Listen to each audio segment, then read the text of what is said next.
So, that's the situation we're in.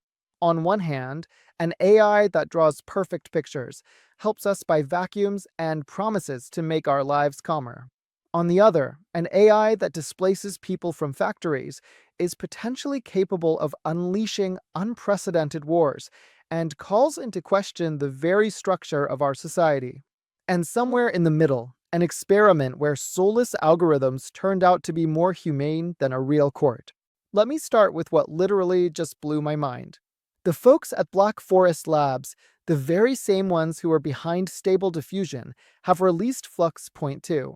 And this isn't just another image generator. This is something bordering on magic.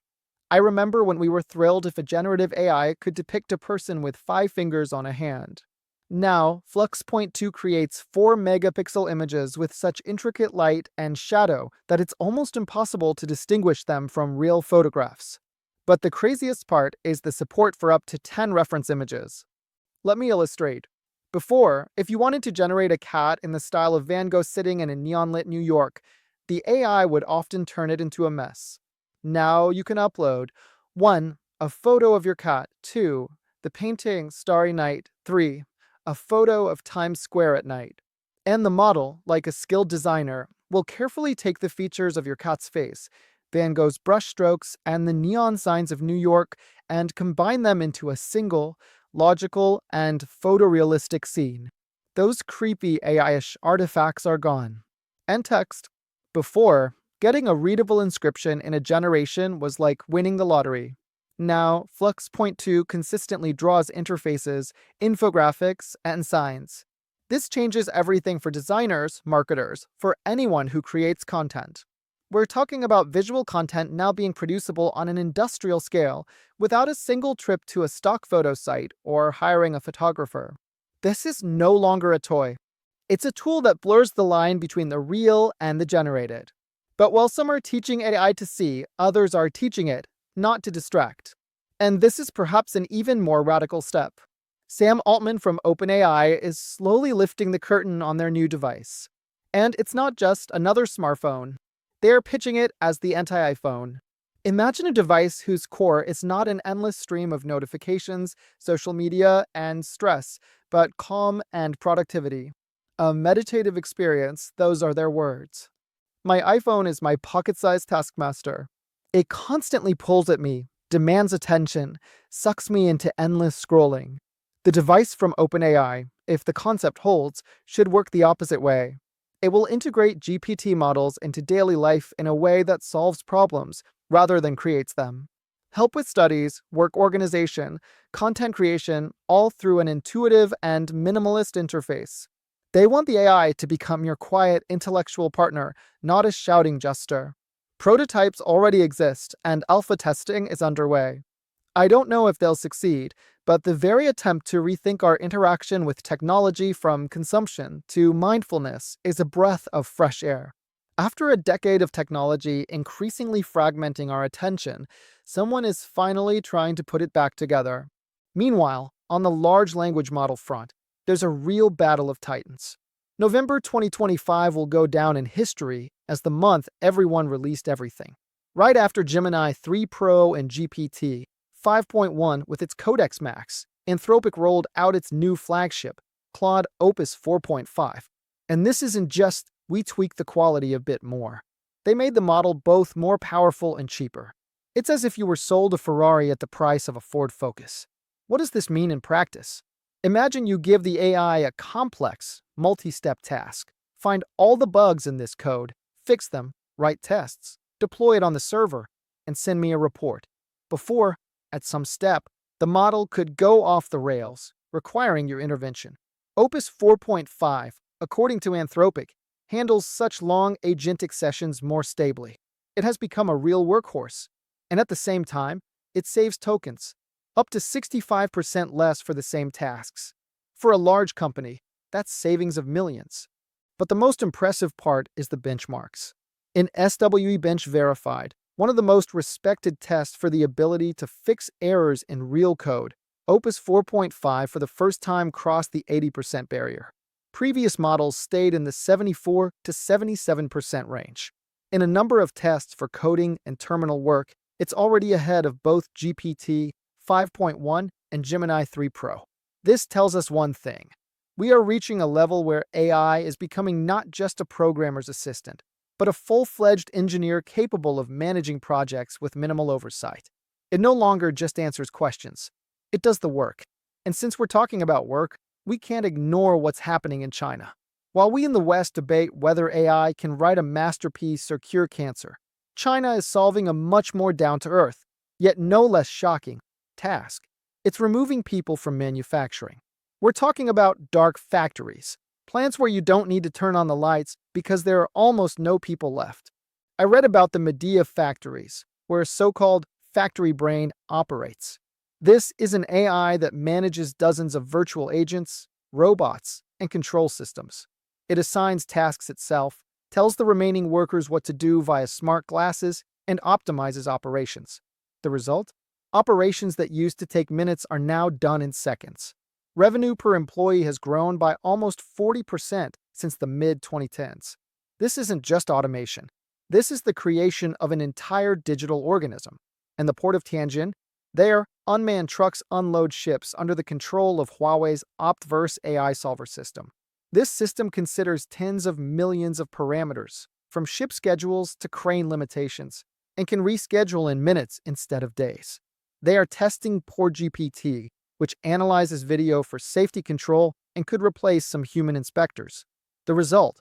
The automated terminal operates with 60% fewer staff and provides higher throughput. This is what it's all about. While we philosophize, China is building the economy of the future today. This isn't about pretty pictures or smart chats. This is about making washing machines, steel, and clothing cheaper and faster than anyone else. And if they succeed in securing this lead in industrial AI, not just in models, but in hardware, then even aggressive tariffs and onshoring programs in the US risk being powerless against dark factories that churn out goods faster and cheaper than anyone. But let's get back to our daily lives. While some are building people-less ports, others are trying to help us with shopping. And OpenAI is at it again here. They launched a shopping research function in ChatGPT. It sounds simple, but in practice, it's another step towards AI becoming our personal assistant in everything. Instead of jumping between dozens of tabs, comparing prices, and reading conflicting reviews, you just type into the chat, quiet handheld vacuum, or long dress for prom. ChatGPT starts asking clarifying questions. What's your budget? Is suction power important? What color do you prefer? Then it scans reliable retail sites itself, gathers data on prices, availability, features, and reviews, and in a couple of minutes gives you a structured buyer's guide. Here are the 3 best options. Here are their pros and cons. Here are the links. And all of this, with no sponsored results. It seems like a small thing, but it's a huge step in terms of trust in AI.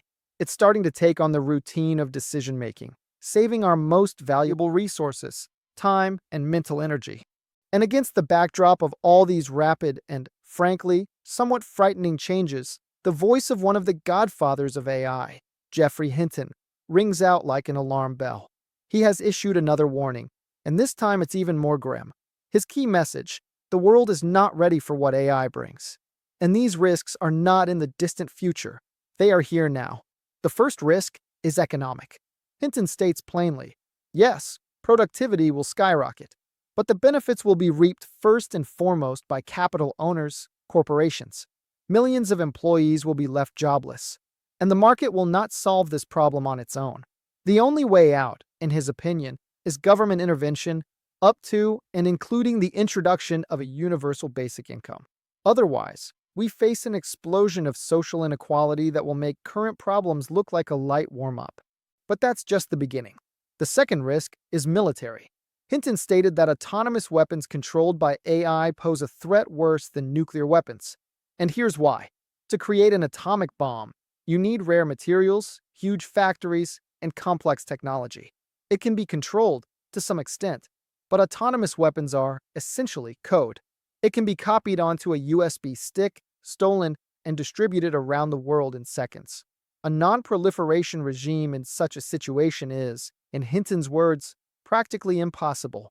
We could overnight get a world where dictators and terrorist groups possess armies of autonomous killers making decisions to eliminate a target in fractions of a second.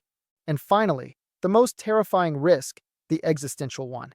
Hinton fears that as AI intelligence grows, these models will learn to manipulate people. They will pursue their own goals, which may be completely alien to human values. And the scariest part is that we have no plan for how to maintain control over systems that will sooner or later become smarter than us. He says progress is moving much faster than even the optimists expected, and bureaucratic systems are reacting too slowly. We are flying into the fog at full speed, without a map and without brakes. And to conclude this whole story, one piece of news that made me sit down and think for a long time. The University of North Carolina conducted an experiment. Taking a real old case of a teenager accused of complicity in a robbery, he was just with the one who demanded money. As a basis, they set up a mock trial. But the jurors weren't people. They were 3 AIs: ChatGPT, Grok, and Claude. In real life, the judge in the appeals court found that young man guilty. The prosecutor's argument, that his mere presence made him an accomplice, worked. And the AIs? At first, ChatGPT leaned towards conviction. But then a digital deliberation began. The models discussed the case among themselves and reached a unanimous verdict: not guilty. Their argument was ironclad, for the standard of beyond a reasonable doubt. Mere presence was not enough. The prosecution did not prove that the teenager shared criminal intent or actually assisted the attacker. The law professor leading the experiment noted that the AIs applied criminal law more meticulously and strictly than the real court had. This doesn't mean judges will be replaced by robots tomorrow. AIs have no emotions, no sense of moral responsibility, and their data is controlled by private companies. But this experiment is a powerful signal. A signal that AI could become a powerful tool for checking logic, analyzing facts, modeling alternative outcomes, and combating human bias. Perhaps in the future, we will have a digital lawyer that helps living lawyers see weaknesses in a case. I don't know where all of this is leading. No one does. But one thing is clear: we are no longer spectators in this match.